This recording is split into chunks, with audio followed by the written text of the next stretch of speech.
धन्यवाद गुरु महाराज जी। आचार्य देवव्रत जी अपना संबोधन प्रारंभ करें इससे पहले मैं मेरी साथ संगत के संज्ञान में एक बात लाना चाहता हूं कि ये वो शख्सियत है जिन्होंने गुरुकुल के माध्यम से ही नहीं बल्कि अपने इस अनोखे आंदोलन के माध्यम से पूरे भारत को एक सूत्र में पिरोया है। या तो सरदार वल्लभ भाई पटेल ने पूरे भारत को एक सूत्र में पिरोया था, लेकिन अपने सत्संकल्प के माध्यम से पूरे भारत को एक सूत्र में पिरोने वाले, जिनकी चर्चा, जिनकी मौखिक वंदना पूरा भारत कर रहा है, आज ऐसा व्यक्तित्व गुरु महाराज जी के निवेदन पर हम सब के मध्य उपस्थित हुआ है। हम 3 राधा स्वामी पुकारे के साथ उनका आह्वान करेंगे, उनके उद्बोधन का। राधा स्वामी, राधा स्वामी, राधा स्वामी। आचार्य देवव्रत जी।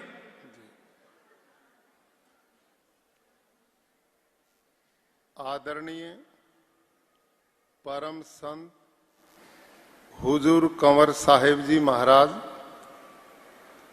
हमारे यहाँ आए हुए हवन और यज्ञ के कार्यक्रम में उपस्थित आदरणीय श्री श्री 1008 श्री हरिओम महाराज जी, सभी सम्मानित संतगण, महानुभाव, भक्तजनों, देवी और सज्जनों, सर्वप्रथम मैं हुजूर कंवर साहिब जी महाराज का हृदय से आभार प्रकट करता हूं कि जो मानवता के कल्याण के लिए राधा स्वामी दिनोद सत्संग के माध्यम से लाखों परिवारों का कल्याण कर रहे हैं। इनके द्वारा समाज में फैली हुई कुरीतियां जैसे नशा, जो परिवारों को बर्बाद कर रहा है, सदाचार का जीवन जो हमारी भारतीय संस्कृति का आधार रहा है, भ्रूण हत्या एक महापाप जिसके खिलाफ महाराज श्री ने एक बहुत बड़ा आंदोलन चलाया और जिस देश में बहन बेटियों के लिए कहा जाता था यत्र नार्यस्तु पूज्यन्ते रमन्ते तत्र देवता, कि जिन घरों में माताओं बहनों की इज्जत होती है, सम्मान होता है, वहां देवता वास करते हैं। और जहां पर बहनों के दुख के आंसू गिरते हैं वहां धर्म कर्म सब नष्ट हो जाते हैं। तो महाराज श्री ने आने वाली पीढ़ियों को बचाने के लिए भ्रूण हत्या के खिलाफ एक जन आंदोलन पैदा किया और उसी के साथ हिंसा, जो सबसे बड़ा पाप है दुनिया में। जब हम अपनी सुरक्षा चाहते हैं तो हर प्राणी अपनी सुरक्षा चाहता है। हम किसी को जीवन दे नहीं सकते तो किसी का जीवन लेने का अधिकार हमें नहीं हो सकता। इस प्रकार का महा उपदेश महाराज श्री के द्वारा खान पान हमारा शुद्ध हो और प्राणियों को मारकर खाना महापाप, इससे मुक्ति का रास्ता आपने दिलाया है। तो वो कार्य जो हमारे परिवारों को सुखी बना सकते हैं, समाज को श्रेष्ठ बना सकते हैं, भाईचारा और एकता पैदा कर सकते हैं, इस पूरे मिशन पर महाराज श्री पूरे मानवता के कल्याण के लिए निरंतर लगे रहते हैं। ये अपने देश का और हम सब का सौभाग्य है। इसके लिए मैं गुरु महाराज को नमन करते हुए आज की अपनी बात शुरू करता हूं। भाई और बहनों, महाराज श्री ने जानकारी दी कि आप जितने भाई और बहन यहां बैठे हैं लगभग खेती बाड़ी करने वाले किसान हैं। और इस समय जैसे महाराज श्री ने अपने उद्बोधन में हमें आदेश दिया, आपसे ही मैं पूछता हूं, जब अपने देश में रासायनिक खेती 60 के दशक से पहले नहीं थी क्या आपने कभी कैंसर नाम की बीमारी का नाम सुना था? कोई हार्ट अटैक को जानता था? कोई ये डायबिटीज शुगर घर घर में हो गई इसको कोई जानता था? इस साल के आंकड़े हैं कि 50 और 60 साल की उम्र में हजारों व्यक्ति हार्ट अटैक होकर के मर गए। आज हम अस्पतालों में जाते हैं तो अस्पताल भरे रहते हैं। अस्पतालों में जाकर ऐसा लगता जैसे सारी दुनिया बीमार हो गई। और उसका सबसे बड़ा कारण है कि मैं और आप आजकल जो खा रहे हैं, पी रहे हैं, उसमें इतना यूरिया, डीएपी, पेस्टिसाइड, जहर वाली दवाइयों का इतना प्रयोग हमने कर दिया कि आज हाथ में बोतल पानी के लिए घूम रहे हैं। काहे का विकास हमने किया? कोई जानता था कि पानी भी बिकेगा? आज पानी भी बिक रहा है और हम कहीं पर भी पानी नहीं पी सकते, पानी की बोतलें लिए घूम रहे हैं। तो ये सारी समस्याएं क्यों पैदा हुई? आज इस पर महाराज श्री ने आदेश दिया कि मैं आपके बीच में आऊं और इन सब बातों पर चिंतन करें। भाइयों और बहनों, रासायनिक खेती के दुष्परिणाम अब खुल करके सामने आ गए हैं। विश्व स्तर की एक रिपोर्ट आई है जिसमें आया कि 24% ग्लोबल वार्मिंग के लिए, जलवायु परिवर्तन के लिए रासायनिक खेती जिम्मेदार है। और अभी यूनेस्को की, यूएनओ की एक रिपोर्ट आई है कि जैसे किसान भारत में और दुनिया में यूरिया, डीएपी, जहर डाल करके खेती कर रहा है, यदि अगले 40-50 साल यूं ही करता रहा तो सारी धरती ऐसी हो जाएगी जैसे घर का फर्श होता है। एक तिनका भी धरती पर नहीं बचेगा तो क्या खाएंगे, कैसे जिएंगे? आप कल्पना करके देखो। ये जो मैं चर्चा कर रहा हूं, ये सब साइंटिफिक, वैज्ञानिक बातें आपके बीच में रखूंगा।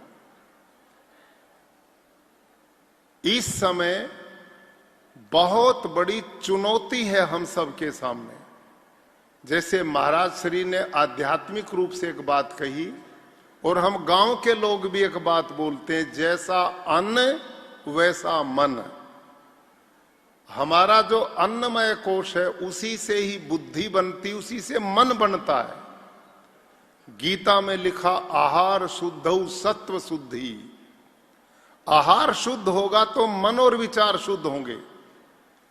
इस बात पर रिसर्च करके देखो, मानव की जिन जातियों में नशा है, जो मानव जातियां मांसाहार खाती हैं, उनमें हिंसक प्रवृत्ति सबसे ज्यादा मिलती है। खून खराबा, लड़ाई झगड़े, तोड़ फोड़, मारकाट, आतंक वहीं पर है जिन लोगों का खान पान गलत है। जो शुद्ध शाकाहारी हैं, पवित्र आहार लेते हैं तो उनका मन भी पवित्र और दयालु बनेगा। जैसे महाराज श्री के उपदेश आप लगातार हम सब सुनते हैं। तो इस समस्या के समाधान के लिए एक रास्ता ध्यान में मेरे कैसे आया। मैं गुरुकुल है कुरुक्षेत्र में, वहां 1500 बच्चे आवासीय रूप से पढ़ते हैं 19 प्रांतों के। वहां 200 एकड़ जमीन का हमारा एक फार्म भी है। मैं उसमें खेती करवाता था, वही जो आप लोग करते हैं, यूरिया, डीएपी, पेस्टिसाइड, यही डलवाता था। एक दिन एक घटना घटी, मैंने धान लगा रखे थे। एक लड़का कर्मचारी खेत का दौड़ा दौड़ा आया और उसने मेरे को कहा कि जी फलाना कर्मचारी स्प्रे कर रहा था कीटनाशक का और बेहोश होकर के गिर गया। हम दौड़े गए, उसको उठाकर लाए, अस्पताल में ले गए। 2-3 दिन में जीवन तो उसका बच गया। लेकिन मैंने घटना पढ़ी थी अखबार में कि एक ही साल में महाराष्ट्र में 40 किसान केवल ऐसे ही दवाई के छिड़काव करते हुए मर गए। तो मेरे दिमाग में एक बात आई कि इस खेती वाले कर्मचारी ने ना तो वो कीटनाशक पिया था, ना उसने वो खाया, छिड़काव करते करते बेहोश होकर के मर सकता था। और मैं, जो मासूम बच्चे माता पिता ने मुझे सौंपे हैं पढ़ने के लिए, मैं उनको अपने खेत की जो सब्जी खिलाता हूं, अनाज खिलाता हूं, फल देता हूं, इसमें ये जहर सीधा डलवाता हूं, सब में जहर डलवाता हूं और वही खाना मैं इन बच्चों को देता हूं। तो मेरे मन में एक घृणा पैदा हुई कि तू इस देश की भावी पीढ़ी के साथ कितना बड़ा अन्याय और पाप कर रहा है। और मैंने संकल्प लिया कि अब मैं रास्ता बदलूंगा और ये जहर अपने खेतों में नहीं डालूंगा। यहां से मेरा काम शुरू हुआ था। और भाई और बहनों और मेरी प्यारी माताओं, मैं सीधा गया एग्रीकल्चर डिपार्टमेंट कुरुक्षेत्र में, और उन्होंने मेरे को एक रास्ता दिया कुरुक्षेत्र विज्ञान केंद्र का, कृषि विज्ञान केंद्र का। वहां एक डॉक्टर हरिओम, गांव के जमींदार लेकिन साइंटिस्ट थे सीनियर। मैंने उनसे कहा कि क्या इस जहर की खेती ना करके इसका कोई विकल्प है कि जो हम कर सकें? तो डॉक्टर हरिओम ने मुझे कहा कि आप जैविक खेती करो, ऑर्गेनिक फार्मिंग करो। अब मेरी बात को थोड़ा सा ध्यान करके सुनना। मैं जिस खेती का प्रचार करता हूं वो ऑर्गेनिक खेती नहीं है। मैं जिस खेती की बात आपको कहूंगा वो जैविक खेती नहीं है। मैं जो बात कह रहा हूं उसका नाम प्राकृतिक खेती है, नेचुरल फार्मिंग है, प्राकृतिक खेती है। अब हम में से बहुत लोग यही नहीं जान पाते कि जैविक खेती क्या है और प्राकृतिक खेती क्या है। रासायनिक को तो हम समझ गए, जिसमें यूरिया है, डीएपी है, कीटनाशक है, इंसेक्टिसाइड, पेस्टिसाइड, ये है। ये तो रासायनिक है, जिसके नुकसान है, जिसको हमने छोड़ना है। लेकिन पिछले 30-40 साल से भारत सरकार और प्रदेश सरकारें प्रमोट कर रही जैविक खेती को। लेकिन 30-40 साल के प्रयास के बाद भी हम अपने देश में जैविक खेती के मॉडल खड़े नहीं कर पाए। क्यों नहीं खड़े कर पाए? क्योंकि उसमें किसान की उपज घटती है, उसकी लागत कम होती नहीं, उसकी मेहनत कम होती नहीं। अब जब हम आप सबको ये बात कहते हैं कि जहर मुक्त खेती करो, तो एकदम किसानों के कान खड़े हो जाते हैं कि यदि हम ये जहर मुक्त खेती करेंगे तो हमारा उत्पादन कम हो जाएगा, हमारा उत्पादन घट जाएगा। इसलिए लोग रासायनिक खेती को छोड़ना नहीं चाहते। लेकिन इन सब चीजों का समाधान मैं आपके बीच में दूंगा। पहले आप ये समझो एक जैविक खेती क्या है। जैविक खेती, ऑर्गेनिक फार्मिंग, मैंने 5 एकड़ में अपने गुरुकुल के खेत में शुरू करवाई, जहर वाली को छोड़ने की सोच को लेकर के।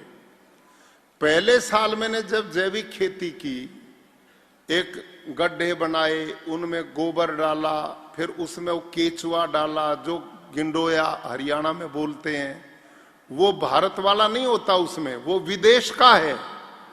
और वो जो गिंडोया है विदेशी केचुआ, वो एक तापमान बढ़ता तो मरता है, तापमान घटता तो भी मर जाता है, और अपने शरीर से हैवी मेटल छोड़ता है जो बीमारियों को जन्म देते हैं। मिट्टी नहीं खाता, वो केवल गोबर खाता है। तो मैंने ये सारा काम शुरू किया।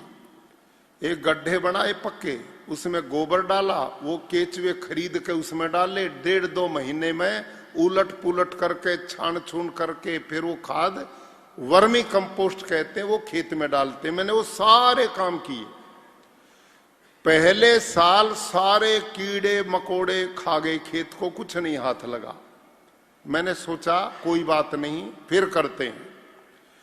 दूसरे साल वही खेती मैंने की, 50 साल मेरे को 50% फायदा हो गया।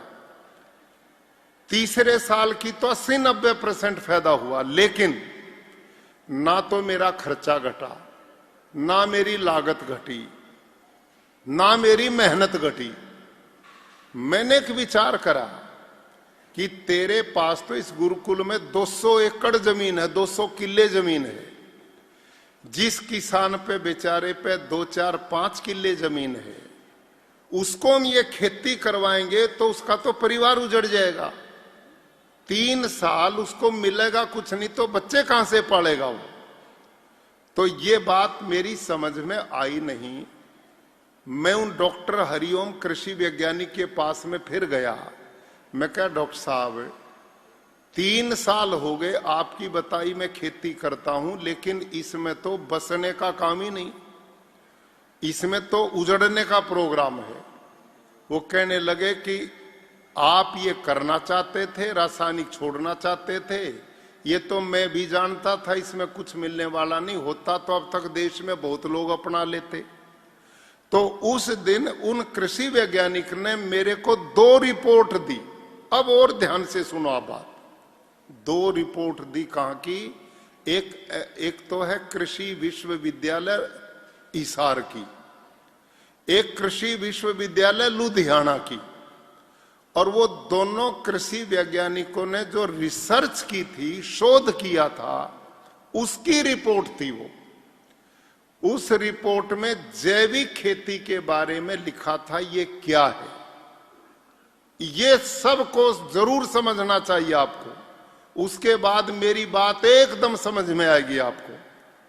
अब सब डरे बैठे हैं और कृषि वैज्ञानिक बोलते हैं पूरे देश के कि आचार्य जी वाली बात को मत मानो, नहीं देश का वही हालत होगी जो श्रीलंका की हो गई, भूखा मर रहा। आप जैविक खेती करोगे तो भूखे मरोगे।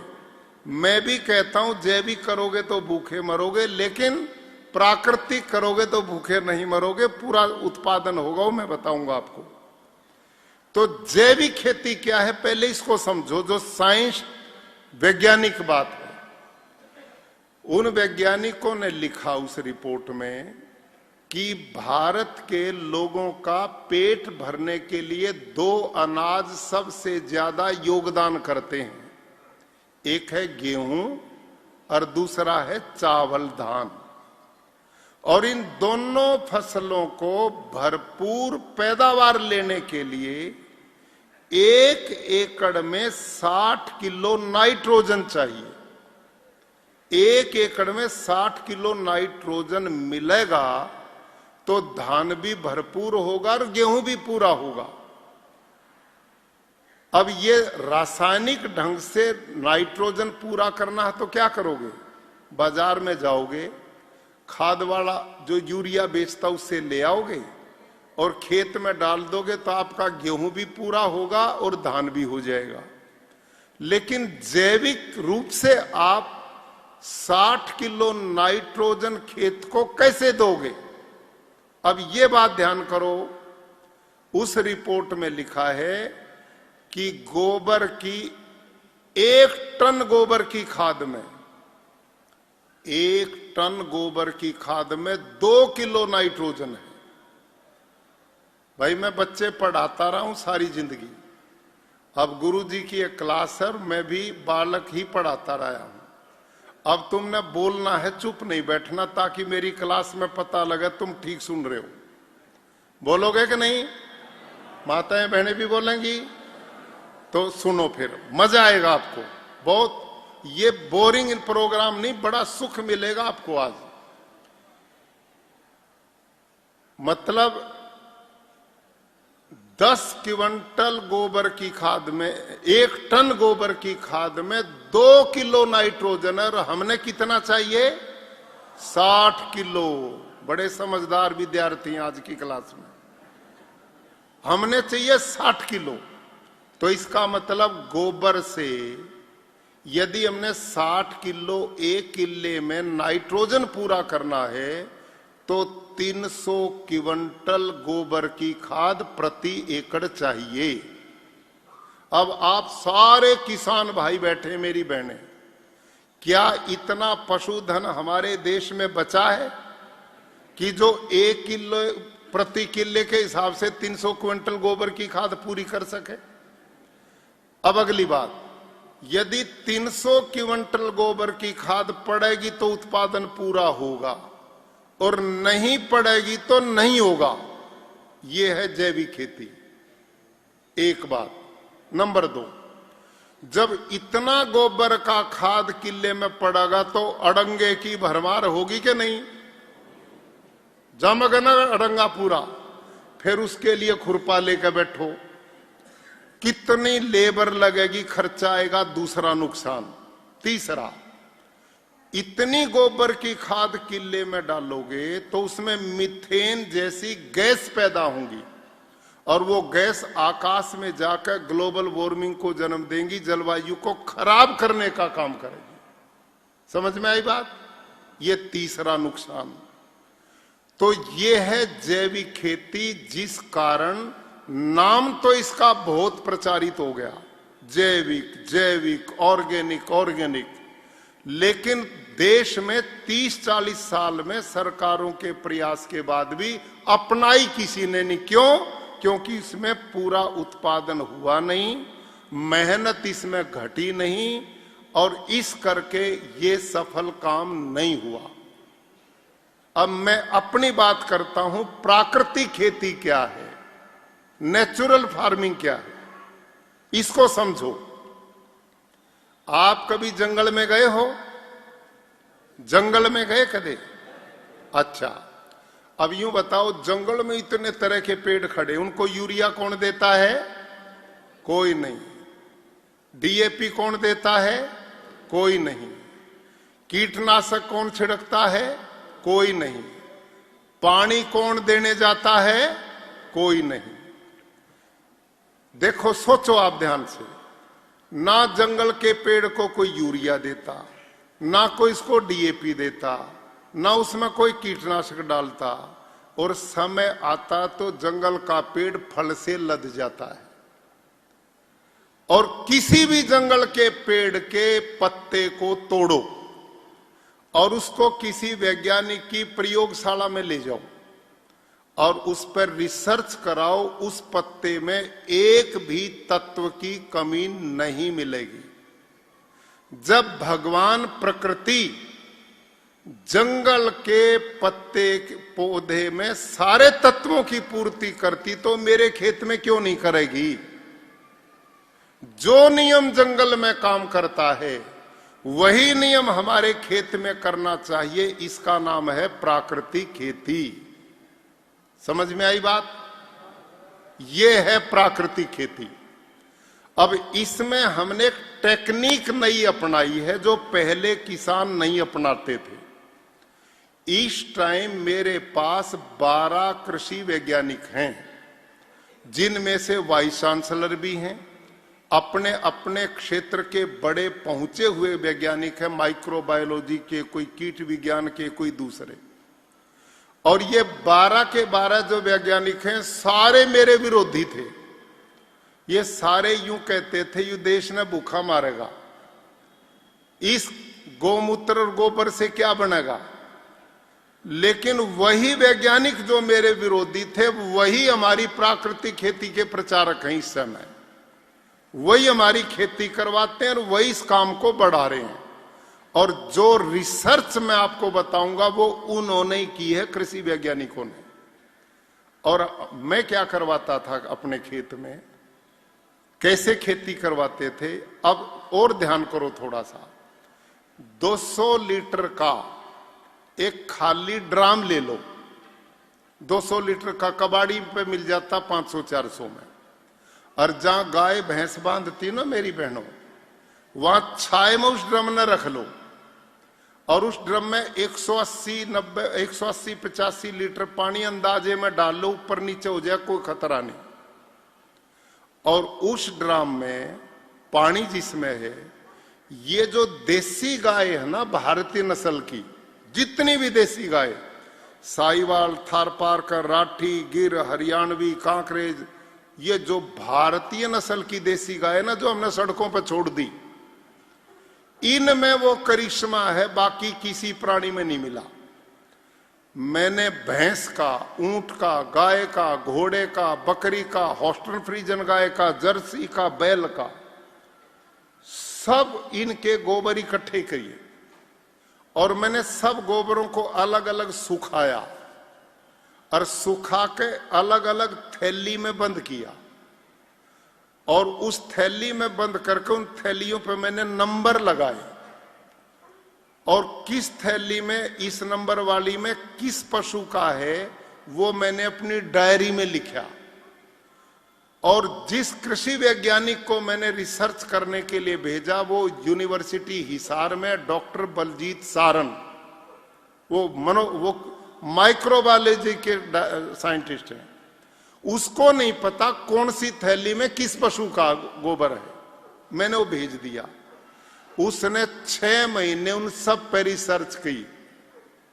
जब वो थैली वापस आई तो जिस थैली में देसी भारतीय नस्ल की साहिवाल गाय का गोबर था, वो नंबर 1 गुणवत्ता वाला था, नंबर 1 गुणवत्ता उसमें पाई। और कितनी गुणवत्ता पाई ये और सुनो ध्यान से। देसी जितनी भी भारत की गाय है मूल, इन सब में वो गुण है। 1 ग्राम गोबर में 300 करोड़ सूक्ष्म जीवाणु पाए, 1 ग्राम में 300 करोड़। कितने पाए? और जो ये हॉस्टन फ्रीजन जर्सी है ना, इनका भी मैंने दिया, मेरे पास है गुरुकुल में बहुत, वहां बड़ी गौशाला है। उनके गोबर गोमूत्र में पाए 70 से 78 लाख। ऐसे ही भैंस में पाए, ऐसे दूसरों में पाए। सबसे ज्यादा सूक्ष्म जीवाणु पाए देसी गाय के गोबर में, बैल में भी नहीं पाए वो। फिर मैंने एक और काम किया, ये बड़ी मजे की बात है। जो गाय ये छोड़ रखी ना सड़कों पे बेचारी, एक्सीडेंट दूध देती है, उसकी ताकत दूध बनाने में लगने के कारण सूक्ष्म जीवाणु 300 ही करोड़ बना पाती है। और जो दूध नहीं देती, उसकी सारी ताकत इन सूक्ष्म जीवाणुओं के बनाने में लग जाती है। और ये सूक्ष्म जीवाणु खेती के लिए वरदान है। अब कैसे वरदान है इसको सुनो। मैंने जो ड्रम बताया था ना आपको, रखो 180 लीटर 70 लीटर पानी डाल लो। एक देसी गाय जो स्वस्थ गाय है 24 घंटे में 8 से 10 किलो तो गोबर देती है, 8 से 10 किलो गोमूत्र देती है। आप वो गोबर और गोमूत्र जो 24 घंटे का है ना, वो उस ड्रम में डाल दो और उसे ड्रम में फिर 1.5 से 2 किलो गुड़ कूट पीट के पानी में मिलाकर वो डाल दो और 1.5 से 2 किलो किसी भी दाल का बेसन, किसी भी दाल का बेसन, और बड़े पेड़ के नीचे की 1 मुट्ठी मिट्टी। बड़े पेड़ की क्यों, खेत की क्यों नहीं? क्योंकि खेत में आपने यूरिया डीएपी डालकर सारे सूक्ष्म जीवाणु मार दिए। पेड़ के नीचे यूरिया डीएपी पड़ा नहीं तो वहां पर सूक्ष्म जीवाणु बचे हुए, इसलिए वो डालनी। अब क्या करना, सारी चीज डल गई। गोबर गोमूत्र डाल दिया, गुड़ डाल दिया, बेसन डाल दिया, 1 मुट्ठी मिट्टी, 1 ड्रम पानी में 200 लीटर वाले में। एक लकड़ी का डंडा लो, उसे 5 मिनट तो सवेरे और 5 मिनट शाम, कुल 4 दिन घोलना है आपने उसको। 5-5 मिनट 4 दिन गर्मी में, और सर्दी में 5 से 6 दिन घोलना है। 1 एकड़ का आपका खाद तैयार। सुबह बोलो शाम बोलो।